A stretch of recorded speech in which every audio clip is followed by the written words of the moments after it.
So good morning, everyone. So Margaret was telling me that the Sunday morning is generally a meditation period. So what I'd like to do is maybe add a little meditation at the beginning. And if those of you who maybe just wanted to do meditation, you're certainly welcome to go afterwards. But if you'd like to stay for the teaching, I'll give a little bit of a recap of what we talked about yesterday, at least just to move into the material that we're going to cover today. We're going to kind of continue moving through these three main points, and I'll give some information on that shortly. So let's just find a good meditation posture to begin with. Some of you are sitting on the floor, so just find a comfortable place for the legs. If you need to change the positioning of the legs during the meditation, you're certainly welcome to do that. And those of you who are sitting in a chair, it's good to maybe have the feet flat on the ground in front of you, if that works for you, whatever's comfortable though. One of the most important elements of posture, of course, is our backs. Make sure that the back is straight. Kind of find that place where there's nice alignment to the back. And then the head upright, just on top of the spine. You can tilt the head forward slightly if you'd like, tucking the chin in just a bit. And it's good to keep the eyelids slightly open so that we have the light coming in to keep us awake, and have a sort of downward gaze to the eyes with a soft focus to the eyes, not really looking at anything in particular. But if you need to close the eyes, that's perfectly fine as well. There's no problem there. Just keep in mind that we might get a little sleepier if we do that. A few other elements of posture. Pay attention to the mouth and jaw area. Make sure that you're not clenching the teeth. If you can, place the tongue on the upper palate with the tip of the tongue just behind your two front teeth.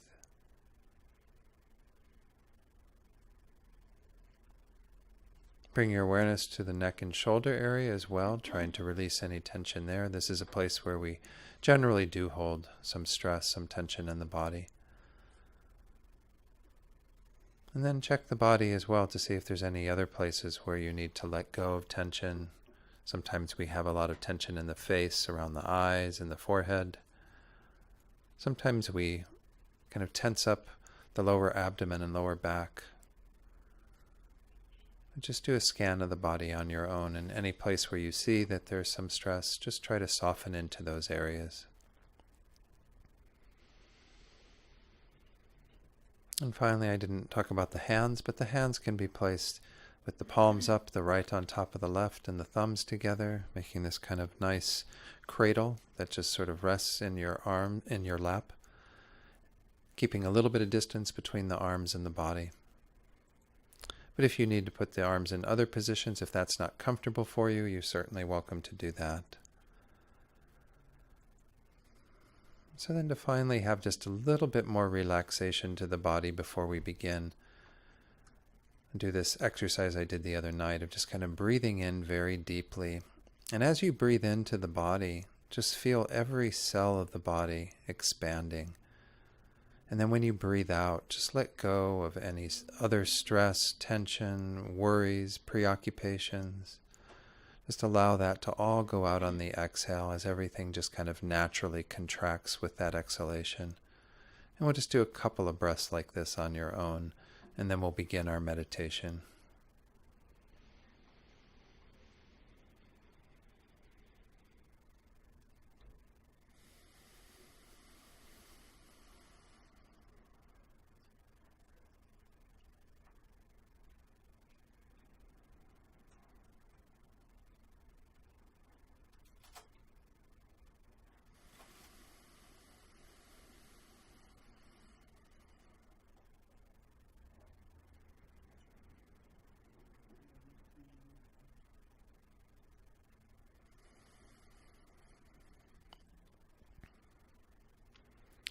So now this period of meditation that we're going to do, we're going to start with just a few minutes of focusing on the breath.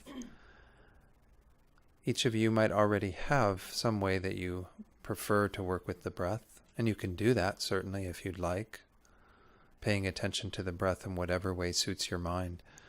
But if you don't have a technique you generally use, then I'm going to suggest working with this point at the tip of the nose. And what we're doing there is we're simply focusing on the sensation that occurs just inside the nostrils, or sometimes on the top of the upper lip, kind of in that area. When you breathe in and out through the nostrils, there's that sensation that occurs. And just simply make that your meditation object.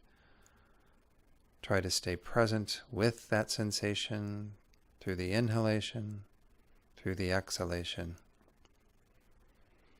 And that's the very basic advice. That's the instruction, is simply to not forget the breath, to remain as mindful of the breath as you can by focusing on that point. But no doubt the mind will wander. We don't have perfect concentration, at least I know I don't.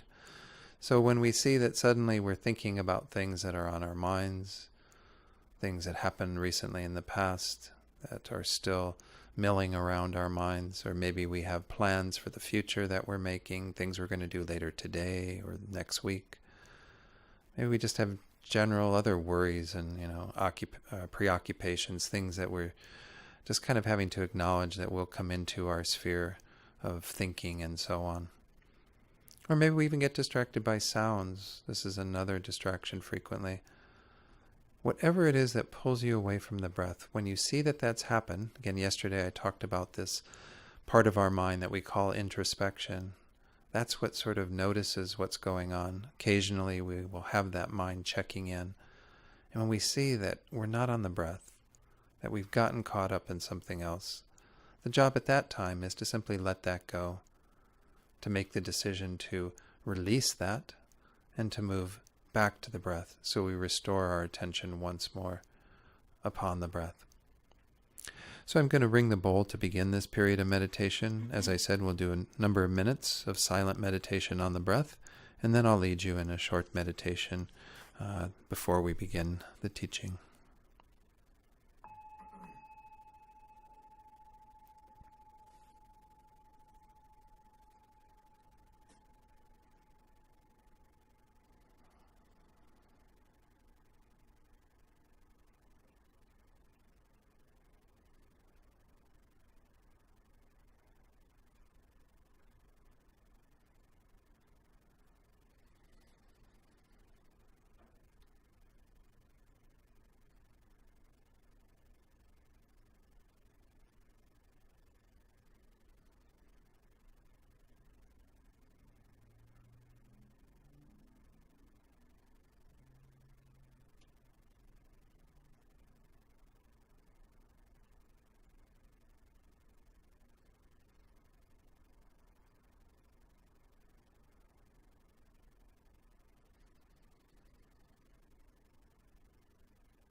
So now, from this place of greater calm and clarity, before we begin the meditation, generate a good motivation for doing this. We're going to be doing a meditation on opening the heart, helping us to have genuine love and concern for ourselves as well as for other beings.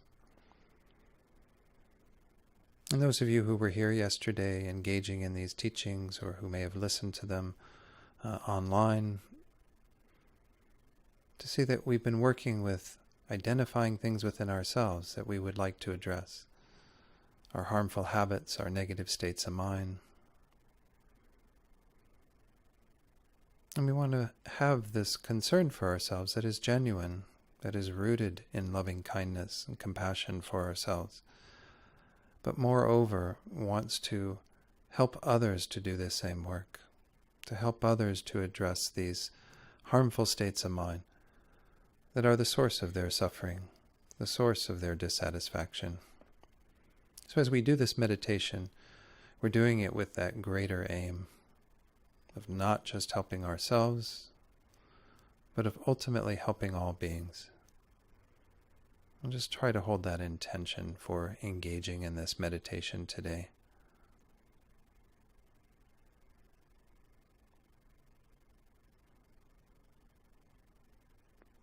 So we're first going to open our hearts in relationship to ourselves. This is kind of a metta meditation on loving kindness, or metta, scripted by Sharon Salzberg, but it uses very familiar phrasing that no doubt most of you are already aware of. But we do have to start with loving kindness and concern for ourselves. As we embark upon doing this type of work to address our negative states and so on, we need to hold ourselves in the space of loving kindness. So for the next few minutes, what I want you to do is to simply look at yourself through the eyes of loving kindness and repeat to yourself whatever phrases evoke that for you. Could be things like, may I live in safety. May I be happy. May I be healthy. May I live with ease.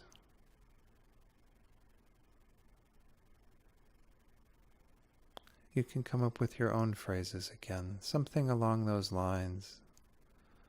May I be free of these disturbing states. May I know true peace. May I find deep contentment and satisfaction. Just start generating those thoughts towards yourself and really be receptive to them. Be giving them, but also gently receive them.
And then continuing to feel yourself embraced by loving kindness.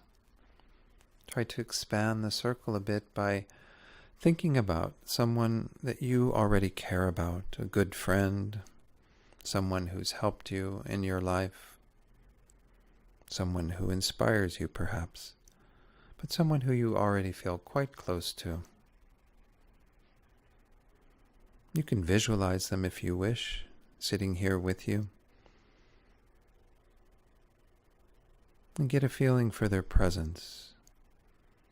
And then direct these same thoughts of loving kindness towards them, saying to that being who you're visualizing, that dear one, may you live in safety, be happy, may you be healthy, may you live with ease, may you know true peace, may you find deep contentment.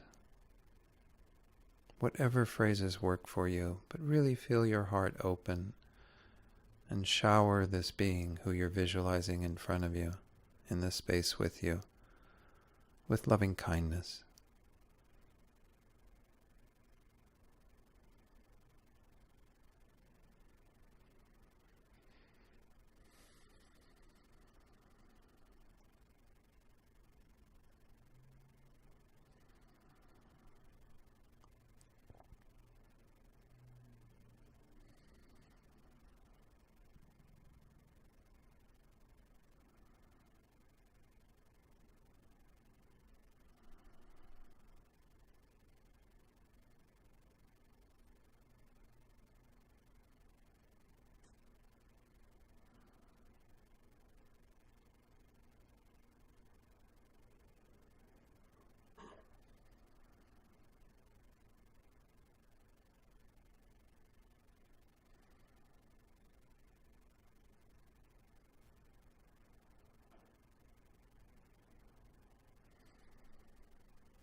And then call to mind someone who's having a difficult time right now.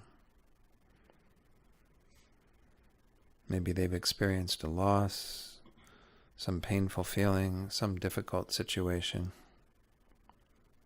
And if somebody like that comes to mind for you, bring them here in this space. Invite their presence. Imagine them sitting with you as well. And offer those phrases of loving kindness to them.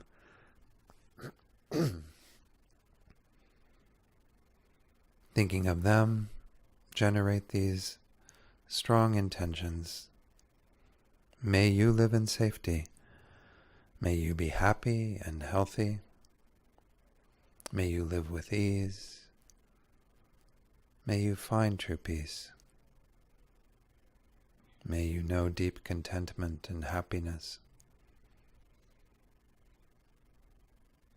Whatever phrases work for you, just continue to generate them, expanding the circle so that it's not just your dear one and yourself embraced by loving kindness, but also this person having a difficult time.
And then think of someone who plays some role in your life, some function that you don't know this person very well, but they are nonetheless a part of the circle of care for you. It could be someone who's the checkout person at the supermarket where you shop, somebody who you see periodically on the bus or at work, but you don't know them very well, don't have any particular strong feeling towards them. Some stranger, in a sense, but nonetheless someone who is in the field of our experience. And just bring to mind any of those beings who fit that idea. Feel their presence.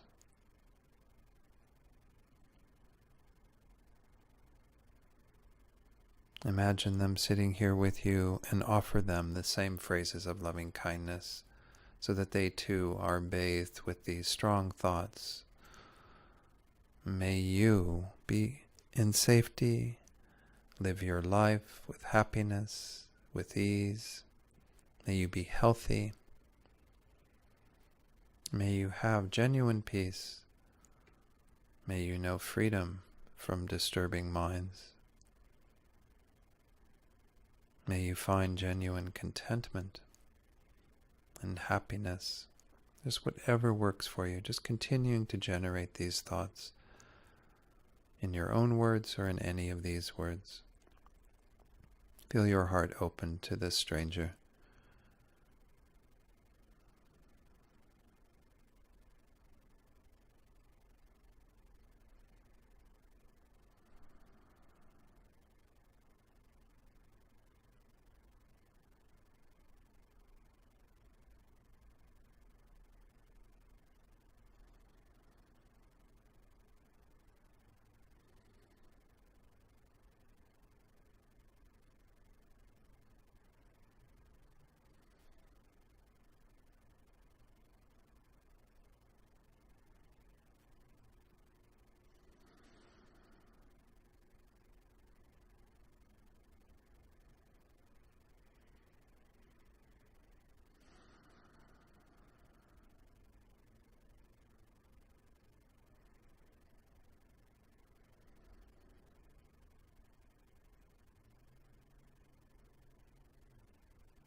And then if you can, if you're willing to do so, invite in someone who you find difficult in your life. It can be someone who is directly impacting your well-being in a somewhat negative way. Someone who bothers you, annoys you, causes you stress, fear, anxiety. But do this in a gentle way, a kind way. And invite them into this space. If you don't have anyone that comes to mind, you can think of people in the larger world that might be kind of those who push your buttons, whose ways of thinking or doing things are in opposition to you, to what you believe in. Allow them to be in this space with you, and to try to see them with this same open heart,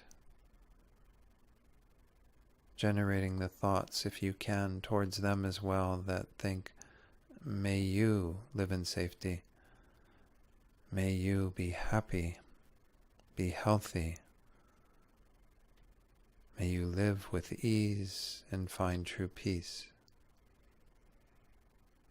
may you be free from harmful habits, negative states of mind, may you know true peace. And try to generate those thoughts in whatever words work for you towards that difficult person in your life.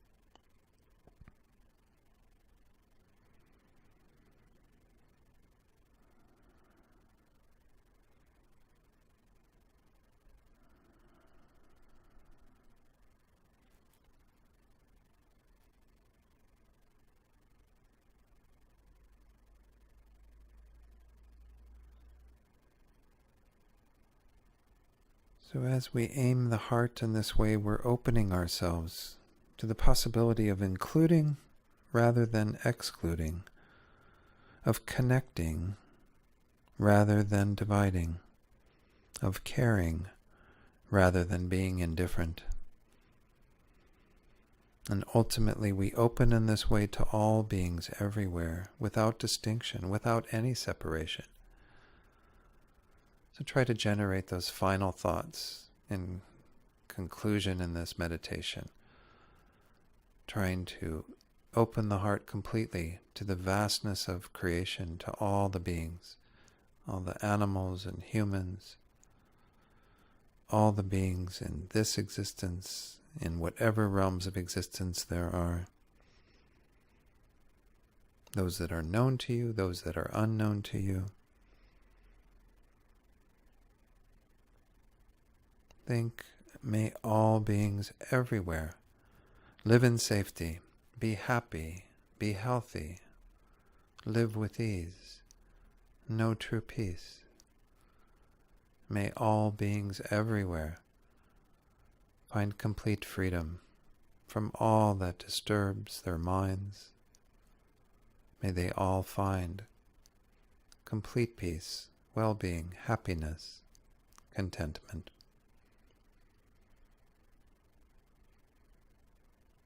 Just feel your heart expand to embrace all of existence, all the beings, as much as you can, with those thoughts or similar words.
As you feel this energy of your loving kindness extending out infinitely in front of you, to either side, to behind you, above you, below you, as the heart extends in this boundless way, leaving no one out, make a determination to live your life with this unbounded heart, this open heart, to see if you can bring this energy into this day, this week, this year, this life.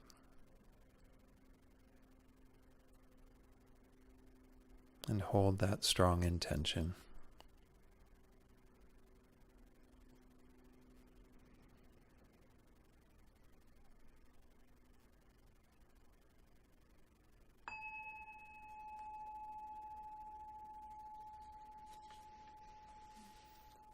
Okay. So again, that was just a little meditation, not directly impacting again some of what we talked about yesterday, but nonetheless recognizing that if we're going to do this work, we really have to do it from this very positive place of embracing ourselves with loving kindness, realizing that this is one of the positive qualities that we're going to talk about today that really helps us to counteract some of the negative tendencies we have. So just to review, the schema for how I'm going through this course this weekend, this little mini course, is to work with a phrase that comes from some of the mind training teachings from Geshe Chikawa's 7-point mind training, which is one of the main texts that's studied in Tibetan Buddhism in terms of how to transform anything we meet into a path of awakening, a path of opening our heart.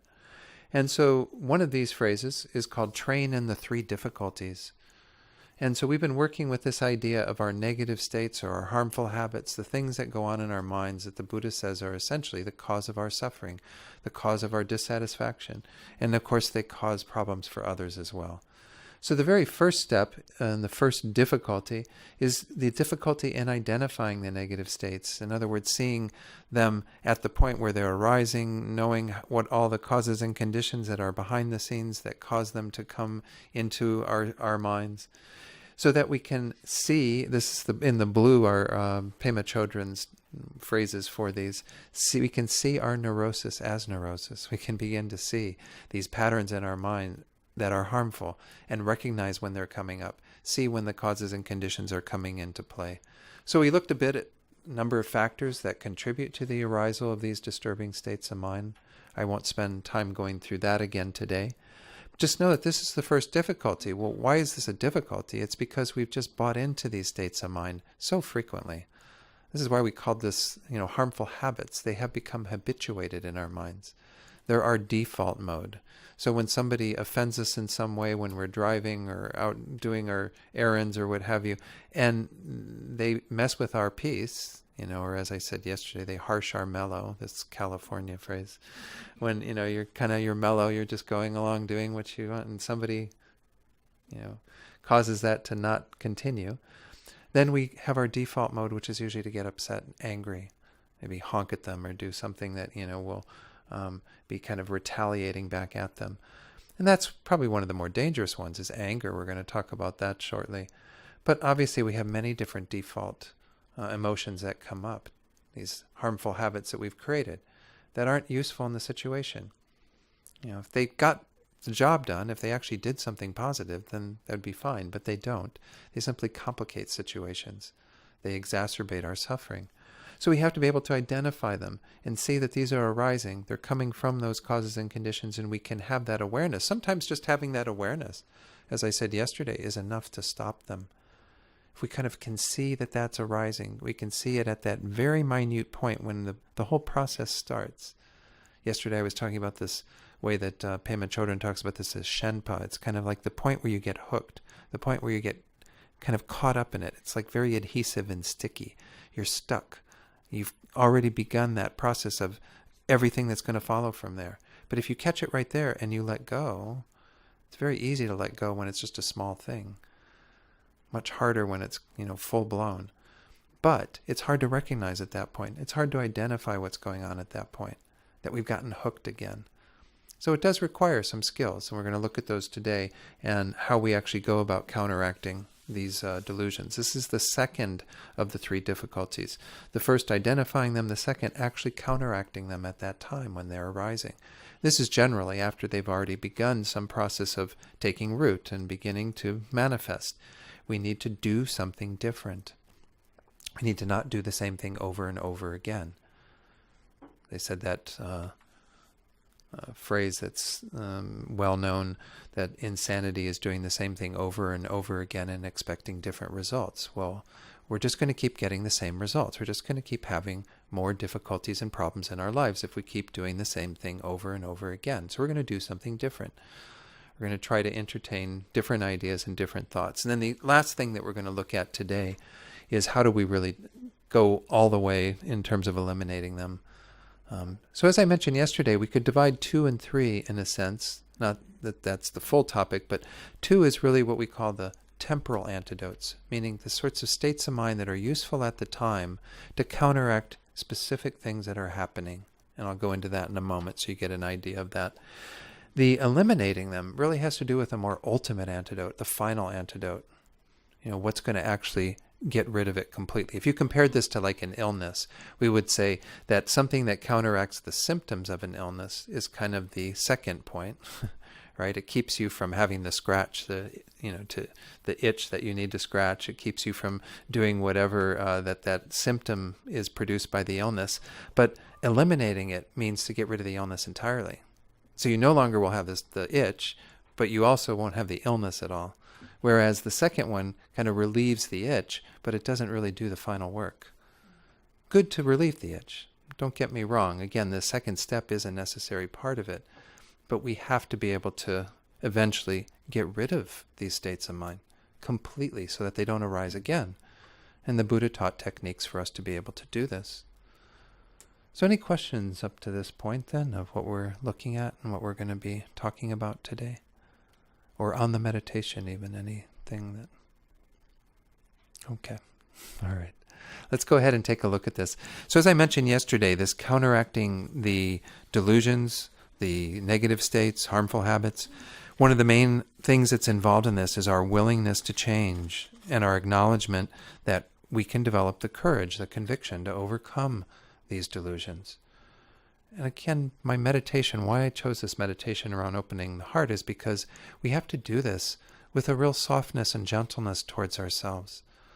And last Saturday in San Francisco at Sechen Ling there, I taught a bit about how we become our best friends, how we make friends with ourselves. And I'm just going to interject a little bit of that because I think it's important as we go through this process, we might start seeing our minds and seeing the craziness of our minds and just beat ourselves up worse. And that's not the point of these teachings. These teachings are to help us to hold ourselves within the space of that love and that compassion that really understands that this is the best way for us to change, with gentleness, with kindness, rather than becoming kind of, the severe school marm or something that's going to whack us into shape, right? Get in line. That's not a helpful state of mind to have. I think we grow up in the West with a lot of that type of mind being propounded, and it's just not that useful. So this idea of how we're going to do something different, how we're going to introduce these temporal antidotes, does require that willingness and courage, but also something I'll add that I didn't have yesterday was really this idea of gentleness, making sure that we are kind of being our best friend, not being kind of our bully that's beating ourselves up or something. It also includes certainly some awareness and practice of meditation to develop concentration and mindfulness. I mentioned this yesterday, and I can't emphasize that enough. I think it's very hard to have the wherewithal to do any of these steps, really, but particularly to counteract them if we don't have some mindfulness, some presence with what's going on, an investigation into how we might do something different that is arising on the basis of our meditation practice. A meditation practice. Yesterday I talked mostly about what we call our sort of stabilizing or placement meditation. It's what we started with today. Using the breath or some object of meditation as a focal point, it allows us to increase our single-pointed concentration, meaning that we're not going to wander away from what we're meditating on. And it also allows us to increase our mindfulness, which is our sort of non-forgetfulness, our ability to remain present with whatever's happening and to introduce what we would ideally want to be doing in these situations when these disturbing thoughts and habits begin to arise. The other form of meditation, the other mind that I mentioned in the meditation is that introspection that is important, that vigilance that kind of pays attention to what's happening and makes adjustments and corrections on the basis of what we see going on in our minds. This is another key part. Master Shantideva, I mentioned yesterday, his 5th chapter of the Bodhisattva's Way of Life, he goes into this in great detail and how we need that tool of introspection, how we need to be kind of checking in occasionally to see what's going on in our minds. Again, not in a harsh way, in a very gentle way, so that we adjust accordingly. If we see that we're not really staying present with what we want to be doing, how we want to be in the world, even outside of our meditation, looking at that as something off our cushion as well, then we adjust. We do something that will actually help us to stay back in that more focused and mindful state. So having some form of stabilizing meditation is important. In our tradition, we also do what we call an analytical meditation, which was the second half of the meditation today. Analytical meditation doesn't mean we're necessarily analyzing and investigating. That's where the term comes from. Essentially, it just means thinking. We're going to spend some time, on our cushion, stabilizing the mind, making it very still and calm and focused.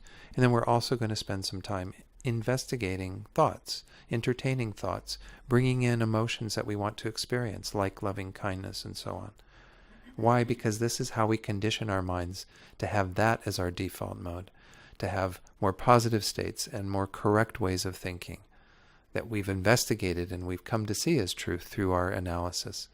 So our analytical meditation is also a key part of this, to stabilize and focus the mind, but also on the basis of a mind that's calmer, introduce thoughts that we begin to examine. So that loving kindness, for example, will be closer to the top of our mind when we encounter someone who's difficult for us. So let's begin this process of kind of looking into how we work with different states of mind, how we apply more wholesome states of mind when we are able to see what's going on in our minds. And I'm going to start with anger. I think it's, although I didn't hear people talking as much about anger yesterday, anger is the most harmful delusion in our world. We can certainly see what happens when people act from a place of anger. And each of us have the seeds of anger. We talked about that yesterday, right? Until we've done the deeper work, we've got the seeds of anger that are waiting for the conditions to arise. And you might think you're a very peaceful, calm person, but something can trigger you, right? We talked about that yesterday, how some object has that charge and that potency to be able to take you to anger very quickly because you've got the seed from it, and there's the object that you've just been waiting for that's coming into your field of experience. And then you start all these thought processes that feed the anger, that take it from just that moment of a kind of simple charge because it's an unpleasant situation and escalate it into full-blown anger sometimes, even into violent action sometimes. We see this in our world frequently, right? People who, I'm always just really dismayed at situations like spouses who kill their spouse who they're jealous of in a fit of rage, in this moment of anger, and then kill themselves sometimes frequently too. It's just horrible, and what can happen to families on the basis of these types of actions. And we might think that we would never do that, but I would bet that most of the people that do that thought they never would do that too. And I think we have to be very careful, because once more, if we have these patterns that we have the seeds for, it might just take that one particular stimulus that could cause that whole chain reaction to occur. So it's interesting. What they say is the most direct antidote, the temporal antidote to a mind of anger or hatred, particularly when it's, looking at another being who's doing something that we disapprove of, that causes us some dissatisfaction, some harm, is the mind of loving kindness that we meditated on. Now, this is a really tall order, right? To try to look at someone who is potentially there in your field harming you or wanting to harm you. How do you look at them with loving kindness? Well, it involves having done the work. Again, you can't just expect loving kindness is immediately going to arise.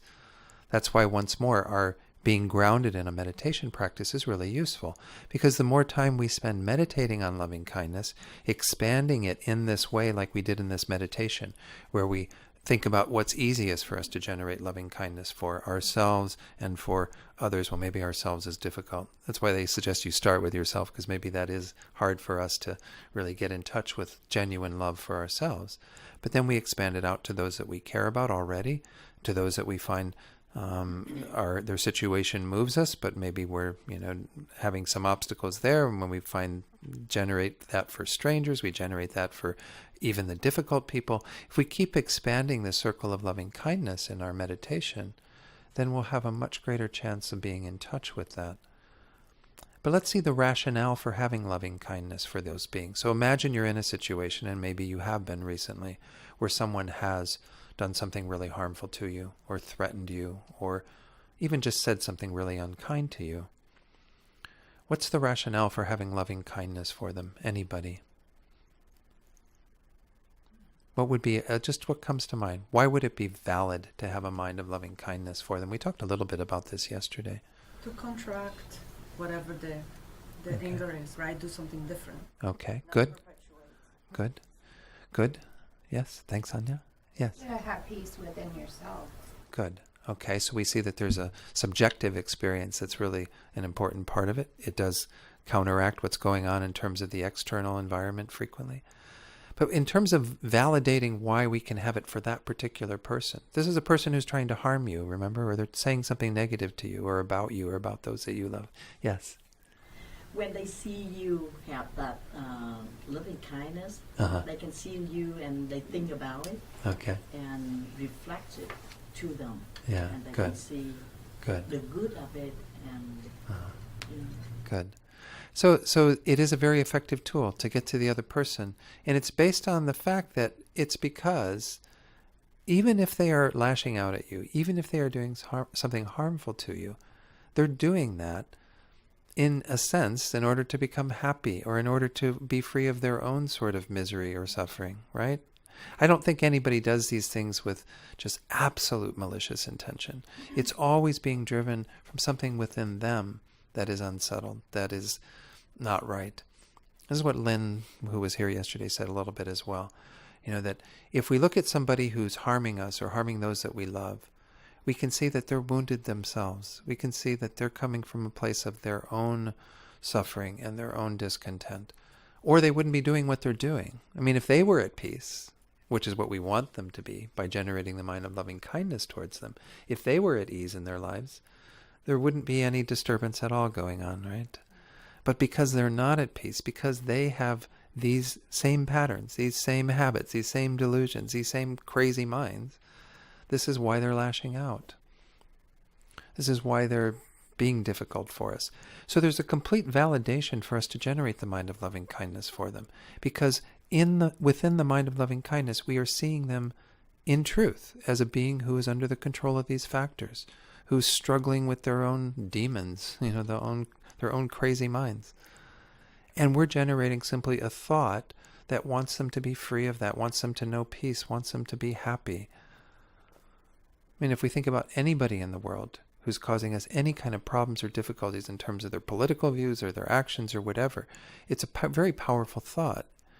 And it can be in the moment really quite useful in disarming a bit of that. It's our sort of inner disarmament that helps us to disarm the situation. But it's not a guarantee. That's not always going to happen.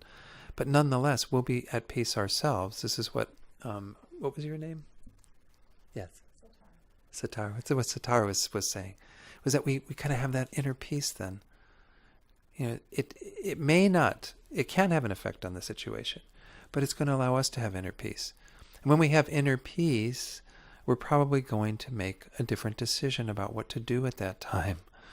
We're not going to lash out at them and get angry at them and upset at them and escalate the situation. I remember I was living in San Francisco from I think in the 90s when I first heard about an incident of road rage. I mean, road rage was a relatively new phenomenon. Not that it never happened, but this label for it, road rage, right? It was just part of what was happening as traffic was getting crazier. People were getting more volatile in terms of being out on the road. And there was an incident, I think it was down around San Mateo, somewhere on the peninsula, of a man who was trying to go into a parking space at a 7-Eleven, and another person cut in front of him and got the space before him. And they had this argument in the parking lot that resulted in the man, one of them, pulling a gun out and shooting the other one. He died in the parking lot over a parking space at a 7-Eleven. That didn't get there just like that, right? It was an escalation. It was the fact that he took offense at the other person took offense at him taking offense, he took greater offense at that. It just like one up and then eventually bang, And we know these happen all the time now. It's kind of scary. There's one good reason not to get upset on the road, right? Because you never know what somebody's got in their glove compartment. But regardless of whether that's the potential for it to escalate to that degree, why would we want it to escalate? It messes with our own peace, but it also is going to make that person even more volatile, even more dangerous, even more susceptible to doing things that are not going to be useful for ourselves, but are also going to ultimately harm that being. Generating the mind of loving kindness or some form of compassion for them, seeing them through that lens, is an immediate disarmament from our side. Like I said, it may disarm them to some degree, but regardless, it keeps us from escalating. It keeps us from getting entangled in it. Now, as I said, you can't just immediately evoke this wonderful feeling of loving kindness for everything that you meet that's difficult and dangerous. But you can practice in that. That's why, again, this is a difficulty to counteract these emotions, particularly the strong one of anger, resentment, spite, all of these kinds of highly charged negative states of mind that are, as I said, extremely volatile. Is there any questions on that one? Yes. What's your name? Alan. Alan. Thanks, Alan. Just a couple of thoughts Uh-huh. about, I guess when it comes to road rage too, Uh-huh. I guess I was thinking of a situation where you have an unsafe driver driving in and you know, Sure. you want to honk at them because you want to let them, you know, prevent them from doing something like Sure. that to Uh-huh. harm anyone else, for example. Right. And I guess I'm thinking, when you're from that perspective, you want to, like, I guess, let them know to sort of disarm them, like you said, to some extent, but not have things escalate. But I guess it's also difficult to gauge, like, when to really, like, I don't know, like, okay, I'm sorry, I'm like really deep. I'm like thinking about situations where Right. someone's harming you, Uh-huh. or you see, and Right. I really agreed with the whole. I'm sorry, I'm like, That's okay. it's just I agree that like Mhm. everyone kind of does something for a reason. Like they're not acting out just for that. I think Right. I immediately thought of like the example of someone stealing for like I was thinking like Aladdin, or like stealing food, for example, because they desperately need it, sort of thing. Sure. But there's going to be repercussions. Like you have to discipline someone to some extent so that they wouldn't learn, right? Right. And you can't really just let them go. Sure. And I don't know. It's just hard to like. No, I agree with what you're saying, and I think once more, what we would be saying in terms of still accepting that that's a behavior that we need to do at times, is to look at what is our state of mind when we're doing that. So if you're honking at somebody who seems to be a careless driver and is practically coming over into your lane, or maybe you see that they could potentially hit somebody else by their actions, and you honk at them, are you honking with genuine care and concern for them and everyone around you, or are you honking out of anger? And it's a very different experience. Now they'll hear the horn honking regardless. I'm not sure, maybe a horn has some other different energy when we're doing it with loving kindness. But I think that the reality is we can't take absolute control over what their response might be on the basis of what we do. But we have to do it from a place of trying to get rid of the negative states and try to do it from a positive place. An example that's similar, it's maybe not, again, to the degree of what you're talking about, but it's when you have children, for example, young children, who are just newly exploring the world around them, and they potentially could be in danger. Say, you happen to leave a candle or something on the table and you forgot that, and then the child's there and it's getting ready to put its hand in the flame. You don't sit there and go, "Oh, honey, why don't you step away from the flame," right? You don't. You have that genuine concern for them, but you don't do that in a really soft and gentle way. You might actually say to that child, "Get away from that," right? Something really that sounds really harsh to them, and they might even, tears from their eyes because you've just yelled at them. But why did you yell at them? You yelled at them because you didn't want them to harm themselves. And if you are genuinely coming from that place of compassion and concern, you can use more forceful means. And that may be an extension of that might be needed at particular times. But once more, we also have to introduce some kind of wisdom to know what's the right thing to do. Is it a situation where that might actually be more volatile? Or is that a situation where it can actually be quite effective? And we might not know. And then we just do the best that we can. So I agree with you. I think there are situations where you do have to intervene. And His Holiness the Dalai Lama makes this very clear in one of his books. It's in the book called Healing Anger, where he talks about Shantideva's 6th chapter, which is the one on patience. He says, in essence, that he doesn't like this word anger in English for that emotion, because he says he feels that there is something we would call a justifiable anger, which is a sense of, if we see social injustice in the world, things that need to be corrected, things that it's wrong that those things go on. We have to act in a response to that. We can't just sit around and be okay with that happening in our world. But why? What's the state of mind that we do that with? Not a mind of this crazy, negative, hateful state. It's a mind of clear compassion, concern.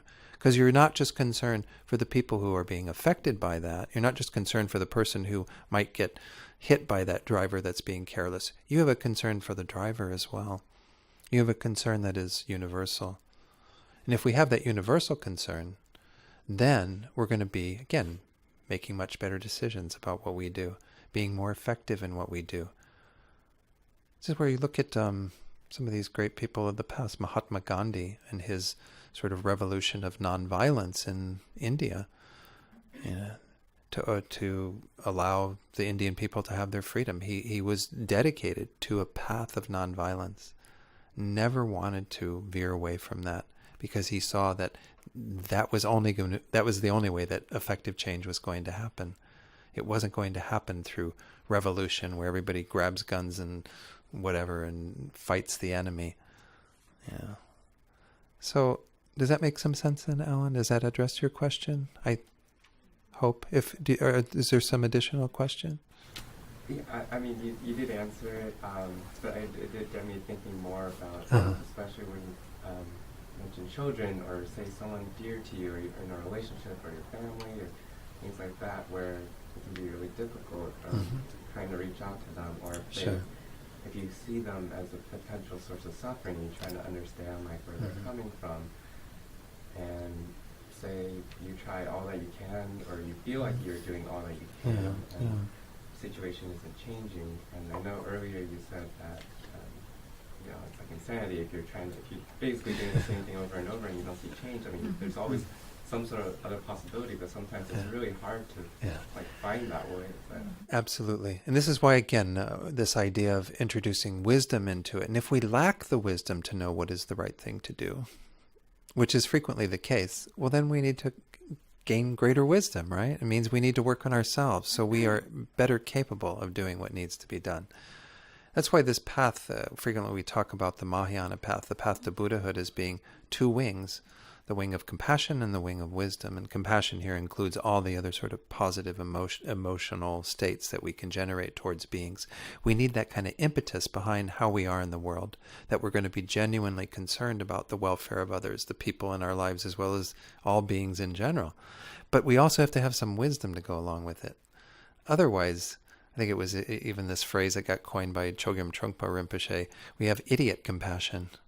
Idiot compassion is like we just go about our lives being compassionate for everybody everywhere, and and we don't do any real good usually, because we do some, but we don't really do effective good because we're not really wise in how we go about practicing compassion. So absolutely, and if we see that we lack the ability to help people in our family that are doing the same thing over and over again themselves, that we would ideally like to see them stop harming themselves. If you look at the issue, I mentioned this a little bit yesterday in terms of alcoholism and substance abuse, which is, epidemic in our culture. It's really unwise for us to simply be compassionate and exacerbate the use of, these substances that create more craziness and disturbance in the minds of the people that we love, or anyone else in the world who's doing this. But it's very hard to find kind of how do we skillfully help people like that if they're not in a position where they're willing to take that help. And so, they even coined this phrase of codependency, which is when somebody is simply out of their compassion wanting to help that person, but all they do is facilitate their addiction. This is a really harmful place to be in as well, because you're not really helping that person. So we even have this other phrase. We've got a lot of these nice phrases of harsh love, right? What does harsh love look like? It's kind of that idea of, I'm going to be a bit stern in how I deal with the situation. Why? Because I love you. I care about you. But I think you have to be quite skillful in doing that. So again, need more wisdom. So it just means you have to keep working on yourself till you have greater wisdom. Keep developing your own abilities. And that's really the impetus behind this whole path of becoming a Buddha. As it said, when you become a Buddha, you have perfect wisdom. You know everything that's going on. You know the minds of all beings. You know exactly how to help them. I mean, how wonderful. You no longer have any of that confusion. So, yes, Ayana.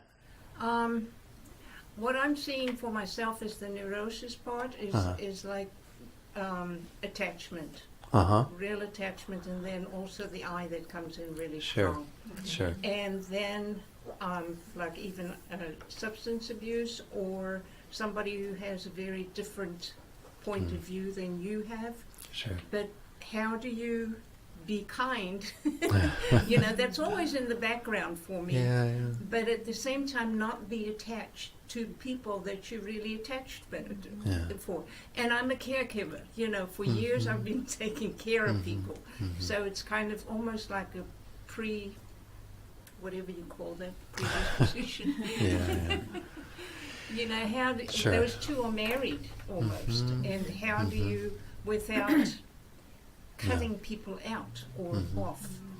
Sure, I think this is something that's quite common when we do see love and attachment going together, hand in hand. Before I kind of move into that, though, let me just see if there's any other questions on anger, because I'm going to... Yes, Angela. So often when I see anger rising in me, and it's like, okay, let's not react on it, but it often comes as suppression or passive aggressiveness. So how do you work with that? Mm. So suppression in terms of you just pushing the anger down, bottling it, and yeah. What does the passive aggressive thing look like for you? I'm just, yeah. I'm like, I should say these things, I should smile, but then it sneaks out. And then Yeah. he can sense it. It's like, you're being awfully critical, or... It's okay. Again, I think it's the same sort of antidotes, is that we have to find some way to work with those emotions. If we're suppressing them, suppressing is not... It's kind of interesting in our culture, even in Western psychology, they frequently use this idea of not suppressing, but expressing your emotions, which is not such a good thing either. I mean, and they even have ways of like, okay, I'm going to beat up a pillow for a while so that I can get my anger out, do something that looks relatively safe. But in essence, in my estimation, I don't know that that's as productive, because it's just creating more anger, or at least the patterns of anger, the habit of anger, like we talked about yesterday. So I think once more we have to get down into that level of just dismantling the thoughts that are underneath there, because you still have the thoughts that you're suppressing. So we have to undermine those thoughts if we're going to the degree of suppressing. And if we're getting passive aggressive, it's once more those thoughts that are causing us to find these sneaky ways to still get back at people from our own resentment. So it's the same process. It just means that we have to maybe do the work in spite of these habits and try to break the habit by undermining the thought processes. And we have nothing to suppress. If you're not angry, you have no anger to suppress. If you're not angry, you don't have any anger that comes out in a passive-aggressive way. You see what I mean? So I think it's the same work. It's just a matter of that's indicative of these other patterns that have crept up around our anger.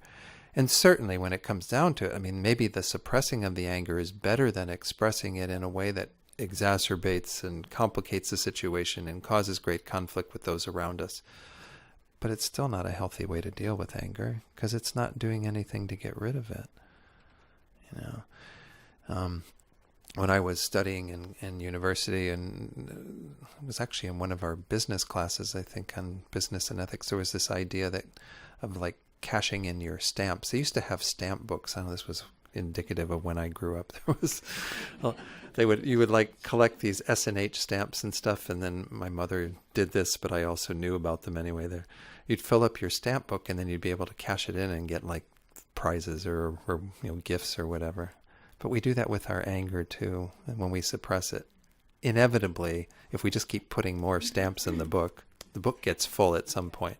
And then it like spills out in really sometimes awful ways, because at that point we don't have much control over it. We've built it up into this huge level. So the suppressing is not a good technique in dealing with it. So I think it's the same thing. We have to recognize when we're doing that, oh, I'm stuffing my anger down. I need to get at that anger and undermine it, deconstruct it, develop some counteractions against it, which are these antidotes. Any other things on anger before I go to this issue of love and attachment? Know that there are also other ways to undermine anger. I mean, certainly we just talk about in general the practice of patience, but I think we need more thoughts behind our practice of patience, which are thoughts of loving kindness, kind of acknowledging that anger is a very destructive emotion, that sometimes that too is a really good impetus. If we see the harm of anger in the world, the harm to ourselves, the harm to others, it can already be a bit like, okay, I'm not going to play with that fire. I'm not going to go there. One of the other things that is not quite a universal antidote or ultimate antidote, but is also quite useful to bring to mind when we're encountering a situation that's going to provoke anger, but even some of these other emotions we're going to talk about, these other habits, is the mind that understands that things are impermanent, that things are changing, right? We had our little conversation about impermanence earlier, Janet and I. She had a cute story about permanent markers being permanent. People can have that impression, but yes, it's true. They actually are impermanent, you know. But everything in our world is impermanent. This is one of the great truths that the Buddha gave. Everything that is kind of conditioned that's in the world, everything that's arising from various causes, it will eventually cease. And if we look at the situations that provoke anger in us, or even that provoke attachment in us, or any of these other emotions, it's useful sometimes to see that they're not going to last forever, right? You know, they do end. And we can let go of it just from that perspective, because we get invested in it as if it's going to be endless, as if it's just, that's eternity in that moment. But it's not eternity in that moment. That's just our false perspective. It's just another moment. You know, and we don't have to react at that time, because things will change of their own accord. It's useful if we can help them to change in a positive way, but even if we don't, inevitably they change as well. You know, that driver goes on, that situation passes, everything kind of is in constant flux. It was one of the phrases I grew up with from the Christian tradition of, you know, this too shall pass. It's a really very peaceful phrase, you know, to acknowledge that what's going on will pass. Whatever is causing you difficulty, stress, anxiety, all of this is impermanent. And we can also, as part of that impermanence, recognize that there are a variety of causes and conditions that are coming together for any of these things. And those are indicative of things that can change quite suddenly, that can diffuse the situation, or that can make it very different. So just having that awareness sometimes is really quite useful in the moment too. So let's move into this idea of love and attachment. Attachment is the other big one. I mean, why I started with anger is because it's most destructive, but it is really anger, hatred, aversion, annoyance, irritation. We see that all of these are kind of our go-to response when we experience what is unpleasant. What about when what's pleasant? Our default mode is attachment, it's desire, it's kind of like having that strong investment in that thing as something that provides us pleasure, and thinking that we want to keep it providing us pleasure and not have a cessation of that. We want to make sure that we continue to get those loving responses and wonderful stuff from that experience or that person. So when love and attachment get confused is when we move from a sense of this love that is focused on the other person. Because when I was talking about loving kindness and when we meditated on it, we were having loving kindness for ourselves. But in essence, there's always an object of that loving kindness. If we're having genuine love for that being who we're in some relationship with, whether they're a family member or a partner or what have you, if we have that genuine love for that being, we're holding them through the lens of wanting them to be happy, wanting them to have true peace and happiness, all the thoughts that we were generating, right? It's your sincere wish for that being and your focus on that being. Whereas when love gets mixed with attachment, the focus goes back on oneself. So what are you doing when you have a mind that's attached to that person in the midst of your love for them, in the midst of your wish for them to be happy? It's that you want to keep them happy so that they keep providing you with what makes you happy. You get it all entangled up in that coming back around to you, influencing your well-being, because, you know, we need that stuff. We're like junkies, as Venerable Urbina says, we're like junkies born into a world of junk. And what we get attached to, besides people, is all of the stuff in our environment that makes us happy, that gives us those wonderful, you know, endorphins and wonderful sensations. We just keep going to that again and again and again. And we can have that junkie mentality with regard to relationships even. So love is a genuine emotion that is positive, that looks at that person through that lens of seeing them as someone who lacks genuine happiness, who really desires to be happy, and simply having that wish for them. And I would say again, most of our loving relationships, maybe when you fall in love for the first time, you don't have that as much. Maybe you're like totally about attachment. But most of our relationships with family members, friends, and partners, and so on, children, is coming from that place of genuine concern for their well-being. You know, really wanting them to be happy. But we want them to keep giving us the perks, keep pleasing us, keep doing what's necessary for us to kind of stay in the relationship with them. And if they stop doing that, and this often happens in romantic relationships, right? They stop giving you all those pluses, then you're no longer interested in them. Your love for them, your concern for their well-being is out the window because they've stopped doing for you. I mean, if we looked at the world that we lived in, if everybody was genuinely concerned about everyone else around them, no one would ever be without concern for themselves, right? Because they would always be receiving it from other people. And we would always be giving it to other people. This is kind of exemplified, and I think they made a video of this. I saw the little animation of it. It's a story that I like to tell sometimes. It's called Heaven and Hell. And there's a student who's studying with his master, and he asks his master one day, "What's heaven? What's hell?"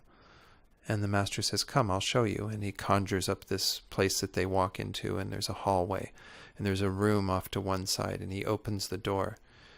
And the student looks inside, and he sees all these people gathered around a very large round table. And in the center of the table is a huge pot of just delicious smelling soup, just some wonderful food. And everyone seated around the table has these very long spoons that have a huge handle, and they're able to get to the bowl of soup in the middle of the room.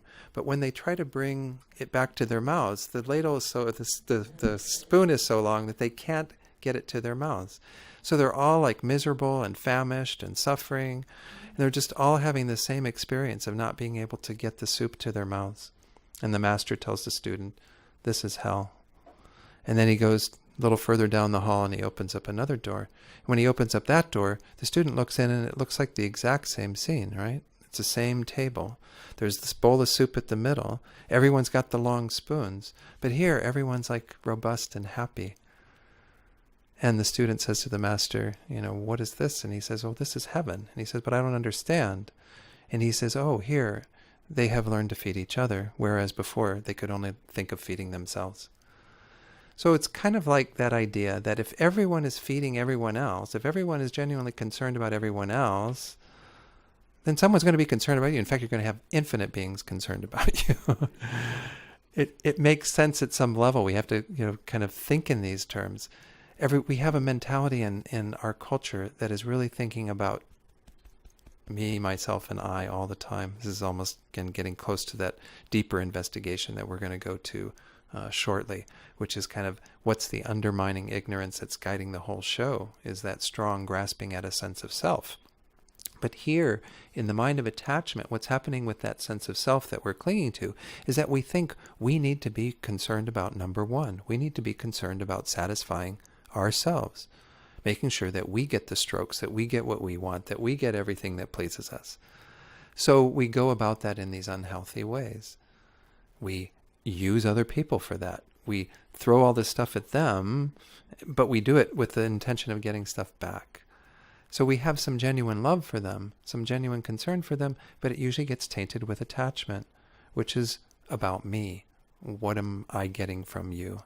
And if you cease giving me what I need, well then so long, I don't need you. I'll find someone else to give me what I need.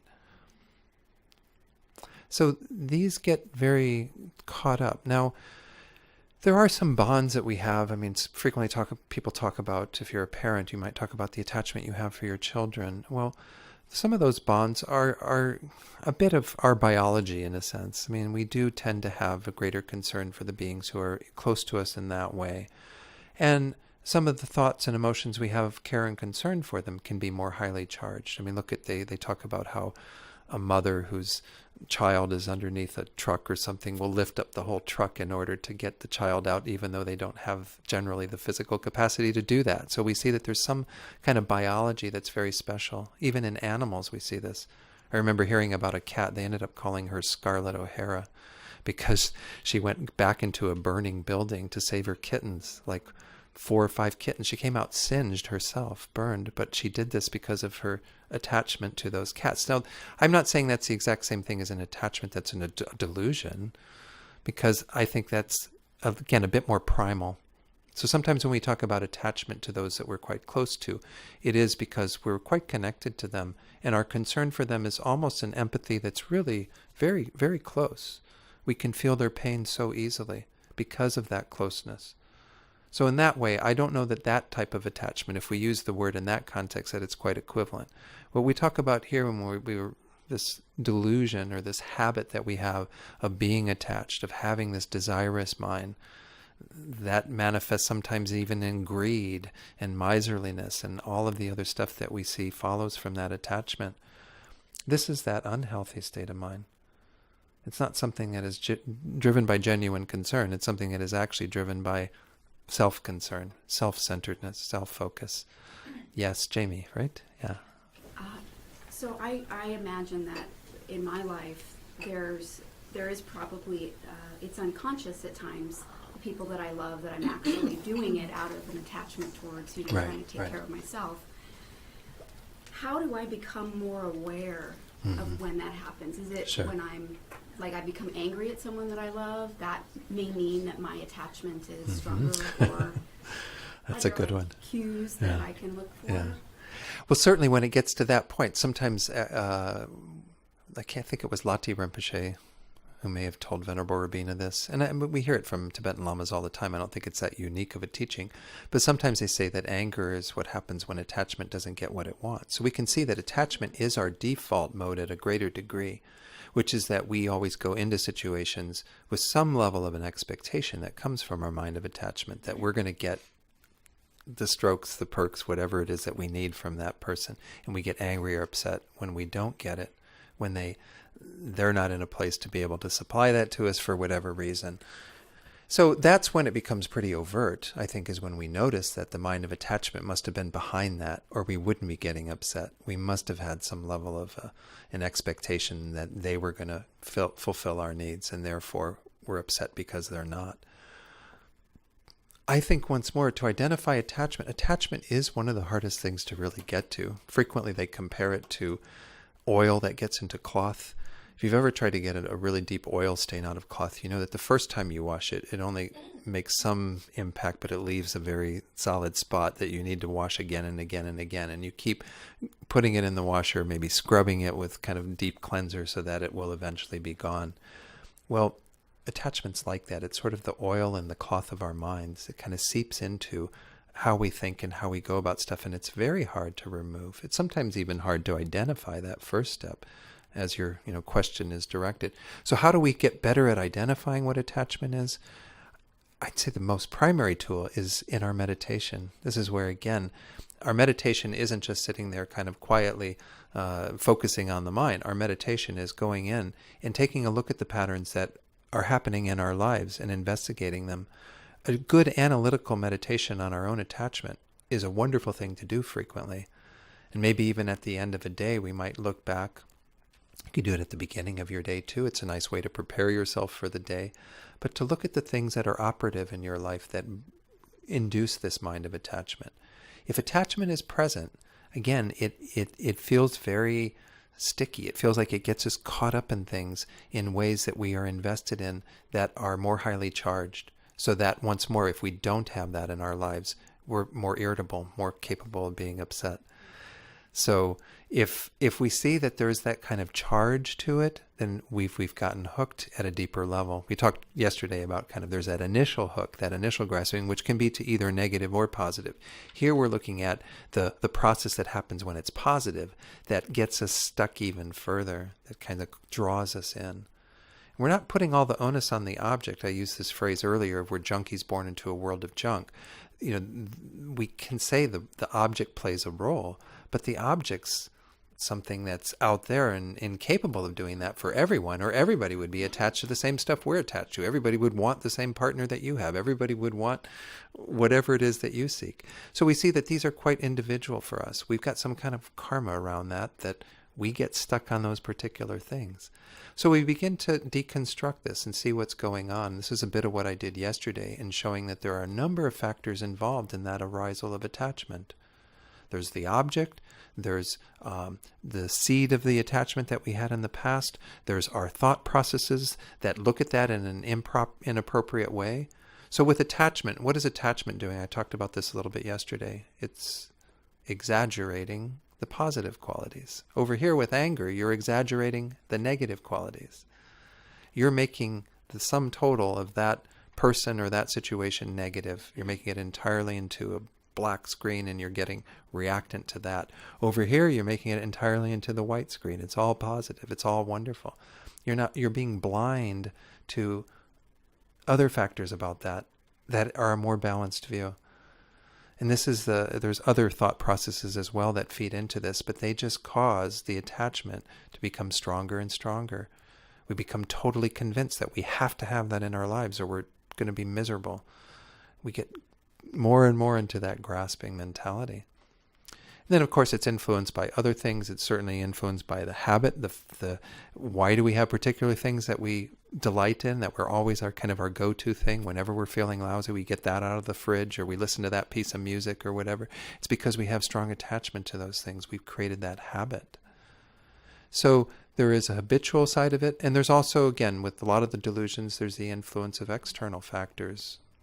So I think I've mentioned all 6, but anyway, these external factors, the last 2, are that we can have misleading friends or people that kind of encourage us in our crazy states of mind, like our attachment or our anger. And we also have inappropriate kind of views that we've incorporated that can come from a variety of stimuli. Anyway, I talked about all that yesterday, so I'm not going to go back and review everything on that. But the idea is that we have all of these factors that condition us to be quite attached to particular things. But that, again, will be a part of that process as long as we haven't identified it and we haven't done anything to counteract it.